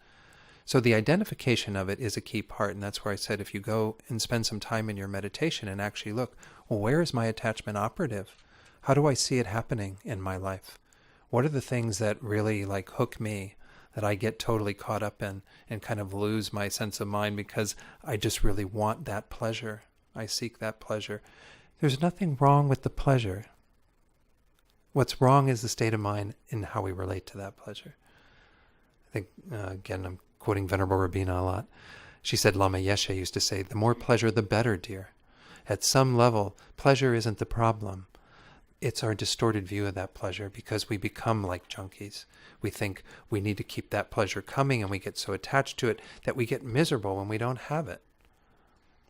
That's as you said, it's a really good indicator when we have that kind of a response. When we're like, oh my gosh, romantic relationships are frequently in that camp, right? If you find yourself just pining for the person when they're not in your presence because you just need them to kind of complete yourself or something, well, then you've got attachment for that person because it's all about you and you're needing that in your life. If you are able to be in the absence of that person totally fine with genuine, they're doing their thing and being happy. And it sounds strange, but in a romantic relationship, if the other person sort of fell out of love with you, was no longer in that state of, and say they fell in love with someone else and they really felt that other person was key to their happiness, if you were genuinely loving them, you would be happy that they found something that made them happy. If you're not making them happy anymore, well, why would you hold on to it? Let them go. They can be happy with someone else. It sounds strange at that level. But if we divide these two of love and attachment, we see that the love is where we have a genuine concern for the well-being of the other person. The attachment is where we just want to keep that coming for ourselves. So as I said, in your meditation, look at what are your buttons, what are your triggers, what are the things that cause you to have that desirous mind?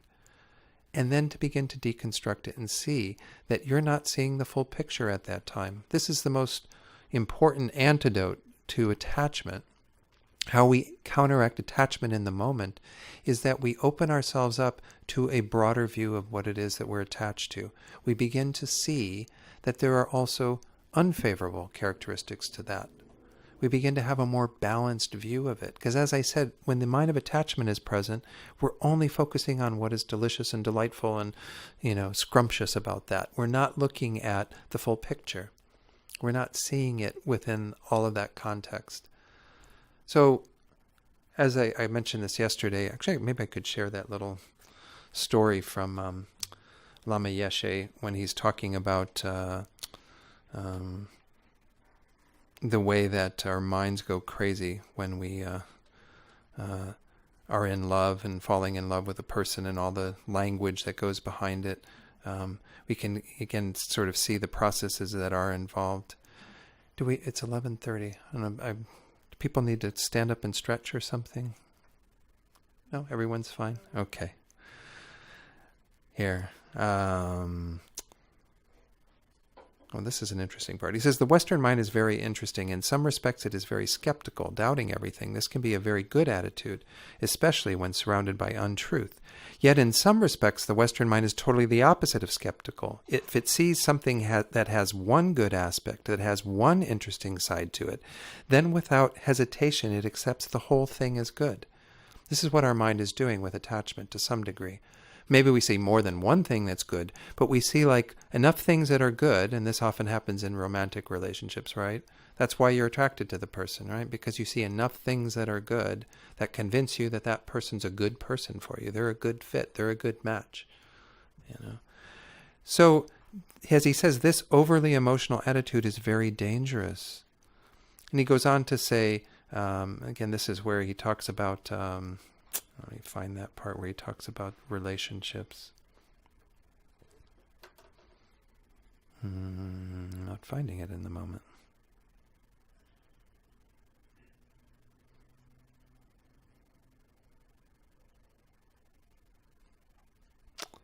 God, I had it here.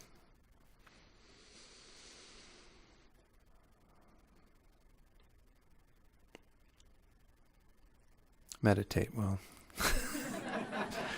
here it is. Okay.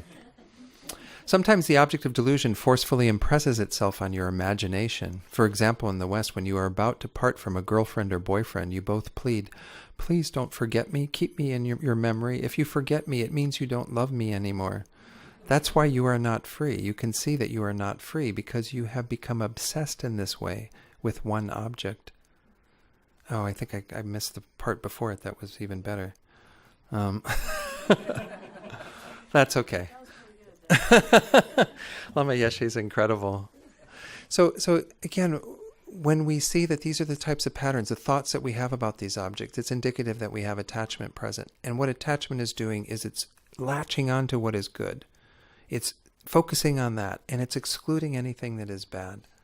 That's why frequently, and I'll paraphrase what Lama Yeshe says in that part, he says frequently what happens is when we fall in love with somebody, when we kind of have that attachment present, it's focusing on everything that is positive. It doesn't have any room for what's negative at that time. But inevitably, the stuff that's wrong starts creeping into the picture, right? Suddenly, we realize that their breath doesn't really smell that great, and their features aren't really that attractive, and the way that they clear their throat or do this or do that, and the way they talk about this, and their relationship with their parents and whatever. I mean, you start finding flaws. There's cracks in it, right? What you put on a pedestal is suddenly not so lustrous and so gorgeous. So then we go to the opposite state, and we're like, oh, get out of my life. I don't need you anymore. But if you had had a more balanced view from the beginning, you would have had the openness, the spaciousness to be able to allow that view that encompasses that being in their totality, that sees that none of us is like completely positive. None of us is completely good. None of us is all endearing in every possible way, but rather we all have our faults, our flaws. So again, this is true for even physical things, that it's not completely a wonderful picture. And even if we can begin to see the undesirability of following these objects in this way, this is another part of this kind of seeing the undesirable qualities of those objects, that if we continue to follow them, we only create more and more suffering. We only induce more and more of an addictive mind. And they only create deeper and deeper habits and patterns. To where we get more and more upset when we don't have those things. As Lama Yeshe was pointing out, if that's our state of mind, when we think that when somebody leaves us, that we have to be neurotic and jealous and wondering, what's going to happen, or are they going to go with somebody else just because they see them in a, train station or something. I mean, these are the sorts of thoughts that come about when we're so attached to a person. But it happens with material objects as well, with any of our sense objects. We think that we can't do without that. Lama Yeshe has a wonderful little book it's called When the Chocolate Runs Out. And it's about that experience. You really like chocolate. Well, what happens when the chocolate runs out, when there's no chocolate? Well, then maybe you find, something else to eat. But that's not the answer to it, right? The answer is, why were you so attached to the chocolate in the first place? again, have the pleasure of the chocolate. And this is, again, a tricky thing for us to get to, is to say, I'm going to have the pleasure of the chocolate, but I'm just not going to have the attachment to the chocolate. So if the chocolate's there, fine, I'll eat the chocolate and have the pleasure. If the chocolate's not there, fine, I don't need the pleasure from the chocolate. Yeah, Alan. So is there an element of positivity to being jealous or possessive of someone? Is that like a sign of caring, or that if you really cared for me, you would fight for me, or you would... You know, people say that, right? You know, if you really cared for me, you would be calling me every moment of the day to check up on me. Well, maybe they don't really want that, but they they think that's indicative of the care or concern for somebody, but it's really more of a sign of your attachment towards them. I think in our culture, and this goes back to Iona's question, love and attachment get totally intermingled, that it's hard, particularly in relationships, romantic relationships, to think about them being divorced from one another. You know, so my estimation is the delusion we call jealousy. They actually say the delusion of jealousy is driven to some degree by attachment, and I see it that way, but they say the primary, in the teachings they say the primary one is anger, is kind of an aversion to that that situation, because we're thinking about a situation where we're separated from that. That person's away from us, that person's out of our sphere, and we're having a negative reaction to that. Therefore, we become more jealous. We cling more tightly to them. But I don't know. I mean, I think they're all playing these two main minds of clinging and grasping at what is pleasurable and pushing away what is unpleasurable are all involved in all the other patterns that we have. But what were you going to say? Something more, I think? Yeah. Just one last thing. Uh-huh. So when you brought up the example of like a romantic relationship and them finding happiness with someone else, and having a tall order of genuinely being happy that they found happiness. So what if it came to not necessarily romantic relationships, but to beloved friends or family members who say you cared for them for so long, like you raised a child for their entire life, and they go off and find happiness elsewhere, and they find that you were a source of suffering for them, and they kind of cut you out of their life, and Right. kind of found refuge in someone else or in a different family or something like that. Is there, what about the sense of like loyalty or like kind of like... Right. Well, I'm not denying that those are positive qualities and virtues that we should adopt. And for the person who is like the person leaving the family behind, that person who decides they want nothing more to do with their family, they find happiness elsewhere, they choose people in their lives that they would rather live their lives with and shut out the family. I'm not saying that's a good thing for them to do that. I think that's really, it's not showing much gratitude, it's not showing much respect, it's not showing loyalty even, which again, loyalty isn't big on the list of Buddhist virtues, but I think it is an important part of how we live our lives, that we acknowledge the people that have been in our lives and stay true to them because we appreciate what they've done for us.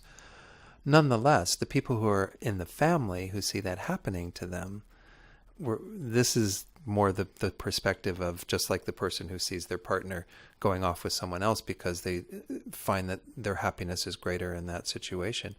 If we can have a mind that is still holding them with that loving thought of may they be happy, may they find real happiness with their friends rather than what they were able to find here with us as a family. That's the side I'm talking about. From the side of the person doing it, just like the side of the person who's having, a relationship, an adulterous relationship, and then they fall in love with that person and go off. I'm not saying that's a good thing for them to do that. I'm saying from the point of view of the person who's somewhat offended because they've lost their source of their joy and pleasure because the other person has decided to do something else. If we're genuinely concerned about the happiness of that being, I think we can still find space to have some loving thoughts towards them. Why we're feeling pain at that moment is because of attachment. Because we're attached to them needing to be what we want them to be. We want our children to be there for us and support us because we've spent so much time and energy caring for them. We think it's reciprocated. We have an expectation and so on. So I think it becomes complex with those sorts of scenarios, but I think you can still sort out where is the delusion and where is a more positive attitude that could still be generated in spite of people doing things that are somewhat harmful. It's kind of like if I were to say, people might have outrage to think, that you could have loving kindness for a terrorist. But if you think about them, I'm not rejoicing in their happiness, because their happiness is quite a diluted happiness, right?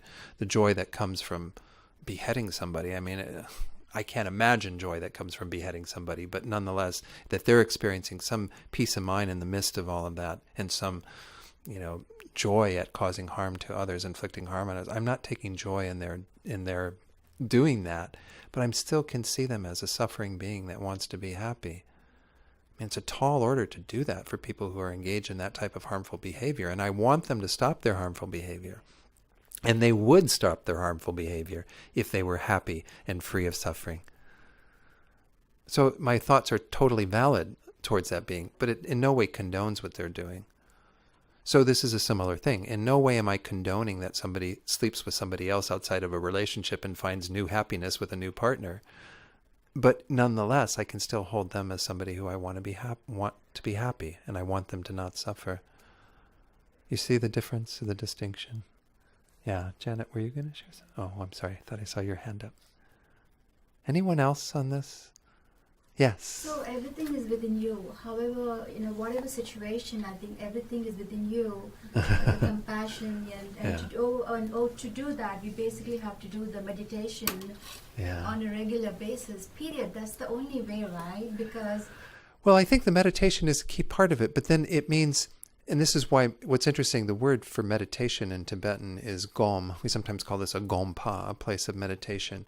But gompa or gom isn't just sitting on a cushion and doing that work there. It means that you become familiar with it while you're on the cushion, so you can be familiar with it when you're out in your daily life. So it means that there's two aspects to it. One is you do have to spend some time, and by meditation, since it means simply becoming familiar with it, it doesn't mean that you have to sit in a particular posture in a particular place with a particular cushion. It means that you're going to spend some time in your life thinking about these ideas, trying to incorporate them into the fabric of your mind a bit, so that then when you're out in the world, you have them to draw upon. They come more to the forefront of your mind rather than the harmful habits that usually would come to the forefront of your mind. So it's kind of a twofold process. It's, yes, you do have to do the work in meditation to become familiar with these ideas, to make them a bit more stable, to bring them closer to the surface so that they will be there to draw from. But then you have to do the work in the moment. And this is why I encourage people, again, be gentle with yourself throughout this process, and at the end of your day, do a little mini review. Give yourself credit for the way that you were different, that you were able to see the mind of attachment rising and you didn't get quite as grasping. Maybe you still had some of it, but you were better about allowing that to let go. And then make some sort of determination as to what you're going to do the next day. And even maybe meditate on that situation. Imagine that you're back in that same place that you were in earlier in the day when you saw that mind of attachment or mind of anger or whatever come up. And think about what would be a more helpful way to think about it at that time. What would even be a more helpful way to speak or to act at that time. But really mostly focusing on what thoughts you want to have at that time that would be more constructive. Then you plant that seed for that to be your default mode the next day. And when you encounter it the next day or 3 days down the road or whenever, you come into contact with that situation again, you hopefully have that to draw from, because you go, oh yeah, this is what happened 5 days ago. And I know that when I thought about it, I said it would be better for me to think this way. So I'm going to try thinking that way. You just keep trying it and doing it, and eventually it becomes second nature. This is the wonderful thing about our minds, even our brains for that matter. We talked about this idea of neuroplasticity, that they're even showing that the gray matter is changeable. But your mind is malleable, absolutely. You might think, oh, I've got these harmful tendencies and habits that are just so ingrained. They are ingrained, but they're not innate or inherent to the mind. They're not there permanently. There is no permanent marker for those, right? Everything is changeable. And so we just do the work to move us in the different direction. What's your name? Sarika. Yeah. Pretty name. Yeah. Thank you, Sarika. Yeah. Okay. Yes, Millie. So can we say that impermanence and changeable to be somewhat similar then? Yes. Yes. Okay. Because the teachings of, of death and impermanence. Mm-hmm. And so I think we tend to forget that. Yeah. and that people that commit suicide and things of that sort tend to find that the problem that they're experiencing, they don't have a solution, and so then therefore they pick a permanent solution of not being there, but yet it really leaves a more other challenges for the families and people that are left behind here on Earth. Right. I mean, it's not to say that every situation that we meet that is in the nature of impermanence, meaning that it is changing over time, that it's going to always be changeable, something we can do something about. I mean, we can't do something about, well, they always say death and taxes, but I don't know, maybe taxes you can do something about. And maybe you can keep death from happening at a particular time by taking medication or avoiding particular things, what have you. But inevitably, we are all going to have to deal with death. And so we can say that there's not a changeable element to death, but there's a changeable factor of how our minds deal with death and how our minds are at the time of death and so on, which once more is going to be a product of our meditation. It's going to be a product of the extent to which we have worked with our minds and have that ease and comfort and spaciousness and peace when death happens. So I wouldn't say that impermanence and changeable are necessarily equivalent, but certainly it is by virtue of things being impermanent that most things are changeable, and certainly that our minds are changeable. I mean, spending just a few minutes in meditation watching your mind, see how frequently your mind is changing, oftentimes at what seems like quite random ways. Well, Buddhism is to not make it random, to make it very controlled in terms of our whole objective, as I've mentioned a couple times here, is to diminish what is negative, negative being defined as that which brings about more disturbance, dissatisfaction, suffering, and to increase what is positive. And I mentioned this positivity, this book called Positivity. I've got a copy of it here by Barbara Fredrickson. She's a psychologist and researcher in Chapel Hill, North Carolina. But she's come up with this theory that, so those of you who haven't heard this, I think it's quite useful, of called the broaden and build theory. And the idea is, imagine like a spiral. The negative tendencies are like a tightening spiral that just becomes less and less capable of being influenced because our minds get tighter and tighter into those states. Whereas the positive ones are like the spiral that opens up into broader perspectives and builds in greater ways. The more that we create positive states of mind, the states of mind of loving kindness for others as opposed to the attachment, or anger, that we have compassion for others, that we are trying to be patient and generous and wise and everything that is positive, the greater repertoire that we have in living our lives, the more options we see, the more our wisdom even increases because we're able to see things in a different way. When we get to those negative states, our minds are very narrow. They're very tightly wound up in a particular way, and that's all we can see. When you're in the heat of an argument with somebody, all you can see is how to respond to their anger in a way that's going to cut them, that's going to get right back at them. You don't see any options of like, okay, now's my time for loving kindness. So we have to broaden our repertoire by being more and more in positive states. And that's really one of the biggest answers to how we deal with all of this, is everything is counteracted through a positive counterforce. All of the delusions, we can find something that is counteracting them in a positive way. Maybe we'll just work a little bit before we conclude. I do want to do just touch on the third one here. We didn't get to it quite completely. That'll be maybe next time I come or something. But we talked yesterday, Anne, I think, brought it up, and maybe a few other people had this pattern of fear, of kind of concern that can develop in the basis of criticism from others, or feeling kind of, those forces that cause us to be, there was another phrase for it. Anyway, the idea is that let's take a look at that and see how that can be counteracted. So what are some thoughts about how you would counteract fear in this type of thinking? What is a positive state of mind that you can have, even in the face of criticism, that would be useful?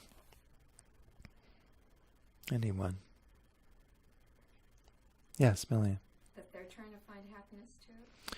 Okay, so we can see the other person from the lens of maybe these critical words that are coming from them are being driven by perhaps their own insecurities, their own defense mechanisms. Maybe they're seeing something that's accurate and true. I mean, this is another possibility. There's a wonderful mind training slogan like this one, train in the 3 difficulties. It comes from Geshe Chikawa's text that says, of the 2 witnesses, trust the primary one. And the idea being that when we hear criticism from another person, we have 2 witnesses in a sense. We have them witnessing what we're doing, that's giving us this criticism, and we have ourselves as the witness of knowing what we've really done, or who we really are, or what our potential, qualities are. We have 2 witnesses there. What's the primary one? The primary one is yourself. It's not to say don't listen to the people who are giving you criticism, because there may be some validity to what they're saying. Or, as Millie's saying, maybe it's coming from their own insecurities, from their own desire for happiness. Maybe they want to criticize others because they don't feel so good about themselves, and that's the way that they become happier, is because they put other people down so that they feel better. Sad pattern, but nonetheless, we can see it through that lens. And even if we don't know that, we don't just sit down and talk to them at that point. Well, why are you criticizing me? Are you insecure in your own, qualities? I mean, maybe that would be useful to have that conversation. Most people are not going to be into that conversation, probably, though. But we can change our thinking about it nonetheless. We can think about it in those terms because it will diffuse us from being fearful, vengeful, resentful, whatever's going on at that time when they're criticizing us. And go, thank you very much. I really appreciate you pointing that out. Go on your way. No problem. If there's some validity to what they're saying, as this slogan says, trust that primary witness that also is yourself, seeing that in yourself. Oh, well, this person was pointing out something that actually I should pay attention to, because then I'll be a better person in the world.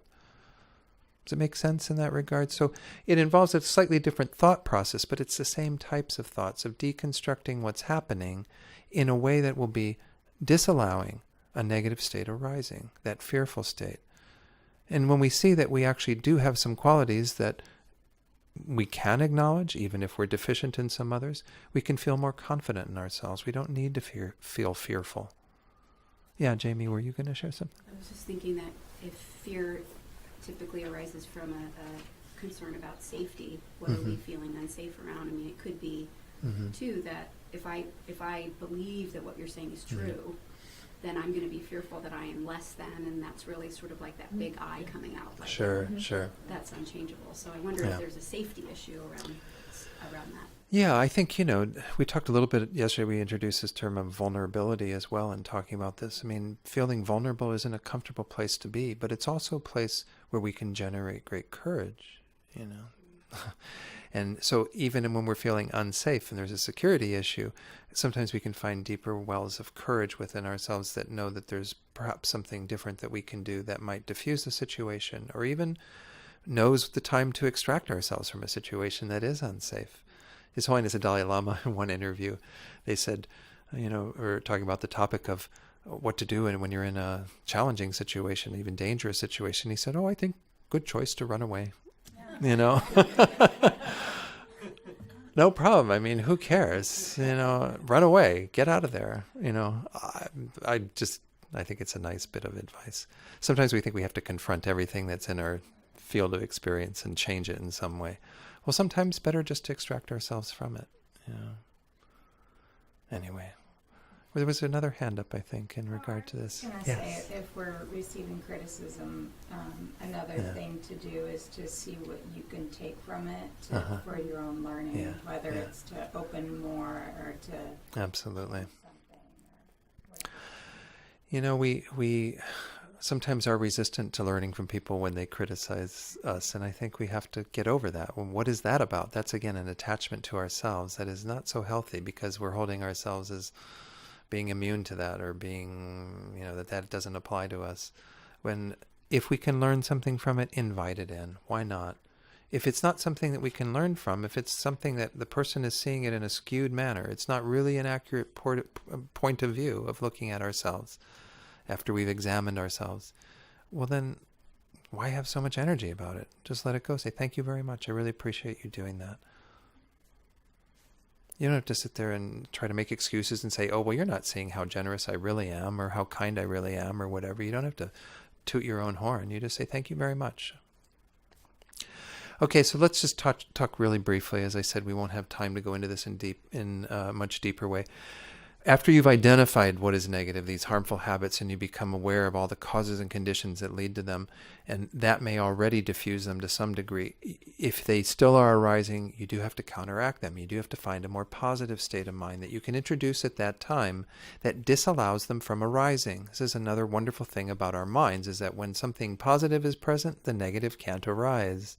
When something is negative is present, that positive won't arise. So we have to replace the negative with the positive. Invest in those sorts of thoughts, because when we do them on our cushion and then they start being played out in our lives, we're going to have greater happiness and well-being, and the people around us are going to be much happier, have greater well-being.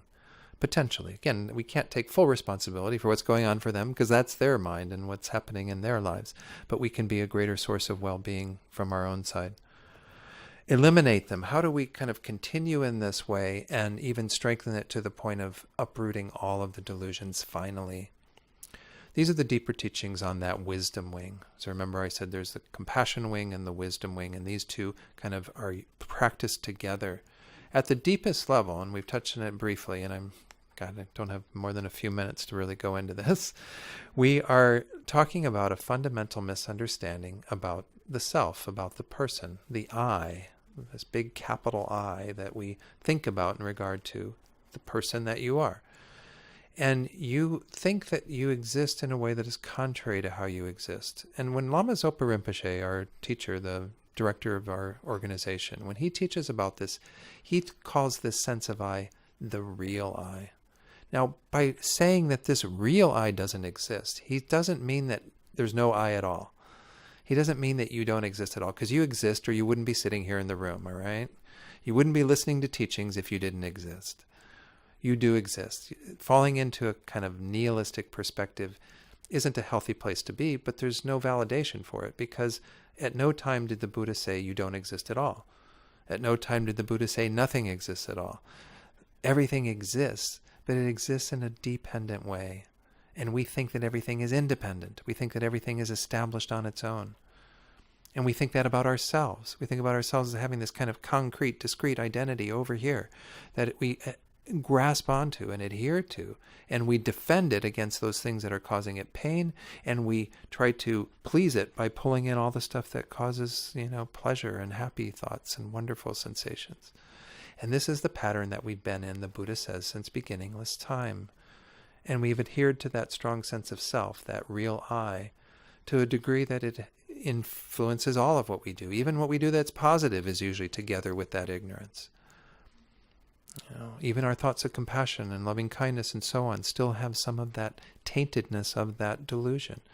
That delusion isn't irremovable, though. That delusion can be overcome by the wisdom that knows selflessness, that knows that this real I doesn't exist. And the way that it knows that in a sort of indirect way that comes back around to kind of mean the same thing is through understanding the teachings on dependent arising. And I'm just going to touch on this really briefly, but know that this is a big teaching. I'm going to only give it a few minutes, but this is huge. So let's talk about dependent arising. Dependent arising has these two words. Things arise or come into existence, or sometimes we use the term origination, that they originate in dependence upon factors. That's the only way that anything exists, rather than things arising completely independently. And there's 3 levels of this. The very first level is what we see in our world of cause stuff, the impermanent phenomena, those things that are changing moment by moment. This is the dependence that those things have on causes and conditions. So if we look at something like a book, we have this book in front of us that we see has many causes and conditions. What are a few of the causes and conditions behind this book? The author, good. You wouldn't have the book without the author. Paper, good. The paper, sunlight, yeah, because the sunlight that caused the tree to grow that the paper was made from, and so on. Printing. Did you say something, Iona? Publishing. you have like so many causes and conditions. Because even if you start talking about those people, well, then you can talk about the food that they ate that allowed them to continue to do the work that they were doing, and the air that they breathed. That, Thich Nhat Hanh calls this interbeing, is the idea that everything that exists is in a vast web of interconnectedness in terms of causes and conditions. We can see some that play a more direct role, like the paper and the wood pulp that the paper or recycled paper, whatever it was that was made into this book, has a quite direct thing, because the physical thing that we call the book is here because of all of that substance. But there's so many other conditions that play into this, so many other factors that contribute to this being here. We wouldn't have this here if it wasn't for all those conditions. So a book depends upon causes and conditions. It doesn't have an independent existence. You might say, okay, so what? Well, in essence, we are thinking to a large degree that it has some independent existence apart from those. This is why I think Thich Nhat Hanh's wonderful in his examples of, like, he looks at a book and he sees sunlight and he sees water and he sees, all of the factors that are involved, that they're all present here in a sense because they are all part of what produced this thing that we call book. Let's talk about a second level. This book also has parts, right? We can talk about the back cover, the front cover, the spine, all the various pages, however many pages there are in this book. There's 278, okay? All of that, we have the glue even that's on the spine. We even have parts to individual pages, right? You can have the top of the page and the bottom of the page and the left side and the right side. And then each of these little letters has parts that are in the book. Everything that exists has parts. Is there a book that exists independent of its parts? No, because we can't find the book without the parts being there. The whole exists in dependence upon the parts. We kind of all know this again at some level, but it speaks to a pretty deep truth. The fact that without those parts, that whole cannot exist, so the whole has in no way any kind of independent existence. And these two always come together. And if you say, okay, there's the whole book, but then let's talk about the whole spine of the book. Well, we see that there's many parts to the spine of the book, right? And then we see, well, let's just talk about the letter Y that's here at the end of positivity. Well, it has many parts to it, right? And if we talk about any one of these little minute parts all the way down to subatomic, particles, they still have parts. Everything has some kind of directional part or substantial part or something. You never find anything that's kind of able to uphold its own wholeness independent of the parts. Now, for the third level, let's take this a little bit further in terms of calling these parts, calling everything that we saw were the parts of the book. Let's see those as being a basis for the label book. And this is where the subtlest way that book exists is in dependence upon our labeling this collection of stuff book. Okay, so what I have in my hand actually is the stuff labeled as book. I have no real book in my hand because there is no real book. But as my teaching assistant in Italy at the master's program said, this will do until a real book comes along. Well, no real book is going to come along, but this is it. This is what we have. We have all phenomena, everything that exists, arising in dependence upon it being designated as what we designate it as. And we can't just designate things willy-nilly, right? I can't start calling this a glass of water. If I say, would you like a glass of water? Oh, well, here. It doesn't serve the function of a glass of water. It doesn't meet the criteria for being a glass of water. It meets the criteria of what we call book. But even if I look at some other species, say I had this book here and an ant was crawling along, an ant wouldn't know this as, oh, I'm crawling on the book now, right? It has a totally different relationship to this because it sees, maybe it's having the minute experience of its little legs going on a flat surface that, it's knowing the book in a very different way. It's different than crawling on the carpet or crawling on the ground outside. That's all it's knowing. It's not knowing book. It has no bookness from its own side because book is a label that we give to this collection of stuff. So there is a collection of stuff that has to meet some criteria for us to call it book, but we even create the criteria for that, right? There's nothing wrong with the label glass of water for this stuff in my hand if we all agree to call this glass of water. But we call something else glass of water, and we call this book. And in the end, that's the way that everything exists, is in mere designation, mere labeling on a basis. So let's talk about the I, because this is the whole point of this, is how are we going to eliminate the afflictions once and for all by getting rid of this strong sense of I that we think is here in that independent way, that we adhere to in such a strong, concrete, real way. And we do that by coming to see that the I is merely labeled. We frequently use this term, the mere I, meaning that there is nothing more here that is an I than our designating it as I. So I hate to tell you all, but you're merely labeled. Well, actually, I love to tell you all that you're merely labeled. It doesn't mean that you aren't here. It means that the way that you are here is really quite subtle. And all the stuff that we invest in this I that complicates all of this is incorrect, because we're doing it on the basis of a false I, of a view of our I that is not in line with reality. So what you have on the cushion is a body and a mind that are labeled I. What you call the body is this collection of body parts that is labeled body. What you have the mind is this collection of mental moments and different thoughts and so on that you call the mind. And everything that we look at is a basis that is being labeled. Nothing more than that. Merely that.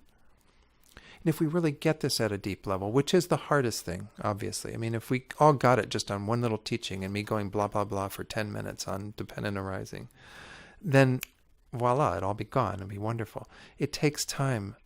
Going back to Sarika, what Sarika was saying about it requires meditation for emptiness in particular, for selflessness, for coming to realize that the real I doesn't exist in that way.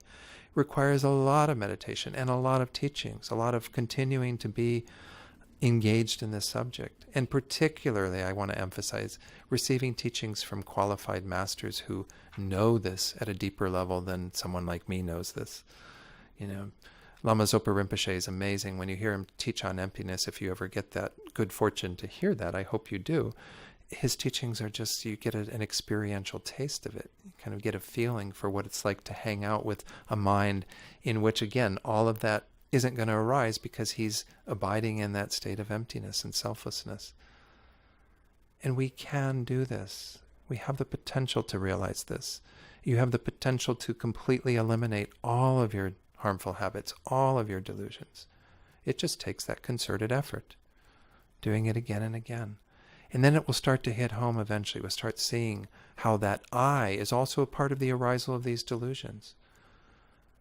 It's not just the conceptual framework that attachment is doing around looking at what is positive and latching onto that and not wanting to be separated from it. It's the fact that there is an I underneath it that is drawing in that whole process, that is the conductor of all that process, that we are believing in to a degree that is totally in opposition to how it exists. Not one iota of that kind of independent existence is there. Not one atom is there. And yet we believe absolutely that it's there. So we're making a pretty big mistake. All of this is arising on the basis of a fundamental mistake. And one teacher once said, it's kind of sad because it's just one misunderstanding. If we could just correct that understanding, it would all be over. It would all be totally done. And we would be filled with amazing love and compassion for everyone who hasn't done that. You know, we would just be able to benefit them in so many amazing ways. But this is where we're at. And if we believe in this, and not in the sense of like, I believe in emptiness, I believe in emptiness. If we come to really have a conviction in it, by practicing it, understanding it, meditating on it, coming to integrate it into our lives, if we get to that degree, then we can really affect some amazing change. So I don't know, maybe I shouldn't even use the word belief. It's not a belief at all. I mean, really we're talking about something, they frequently use this term belief as a very positive state of mind, and it doesn't mean quite the same thing. Our faith and belief in Buddhism are really grounded in our own conviction through reasoning and through experience. So, if we want to really change our minds, got to roll up our sleeves and get in there and do the work. So, any final questions or comments? It's already like 12:11 or something, so I'm sorry I kept you a little later, but hopefully 10 minutes on emptiness is a little bonus maybe, rather than a waste of time. Oh, that was nice. Thanks, Jamie. I realize again that I've explained this in such a cursory way that perhaps, you might have other questions. I'll hang out for a little bit afterwards if there are a few questions, but then do need to have a meeting and stuff. But any other questions, comments, criticisms? Okay. All right. So let's just have a few thoughts before we leave this space. Look back at these past 2 hours, and we can just really, first of all, be so joyful that you spent this Sunday morning doing this. There's so many things you can do with a Sunday morning, right? You can read the New York Times and have your coffee or whatever. But you all chose to be here today to spend some time investigating these teachings. So take great joy in that and really congratulate yourself on being here and doing this type of work. But then have this thought of dedication on top of this, thinking that through what you've done, through all the seeds that you've planted in your own mind that are positive and wholesome, may this bring about the greatest possible benefit for yourself as well as for all beings. May that ripen into your own enlightenment, your full culmination of this path of developing qualities, removing negative tendencies. May this come to be so that you can then be in the best position to help others to do that same work. Then let's dedicate for all of our amazing teachers, His Holiness the Dalai Lama, Lama Zopa Rinpoche, our spiritual director, teachers that we in the room or others have connections to, not even necessarily in just this tradition, in any tradition.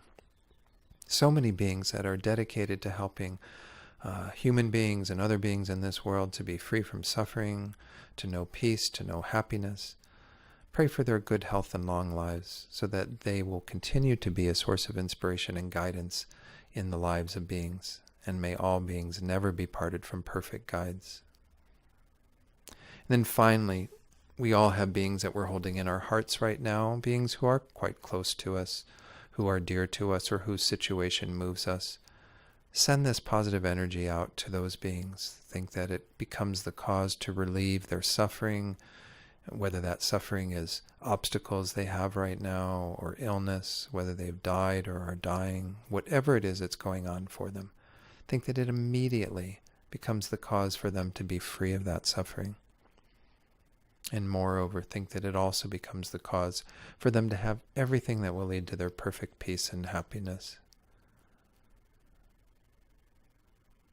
And then finally make that strong intention for all beings to be able to attain that state of complete freedom from suffering and perfect peace through all of our efforts here today and through this weekend. Okay, thank you all very much. I just really appreciate the opportunity to be here. And as I sometimes say, if you found something of use, maybe nice to pick even just one thing that you heard today and say, okay, I'm going to practice on that, work with that. Gives you kind of some confidence by working with these teachings to begin to see some change from that. But if you've heard more than one thing, by all means, practice all of them. Practice as many as you can. And I'll look forward to seeing you all again. So, thank you.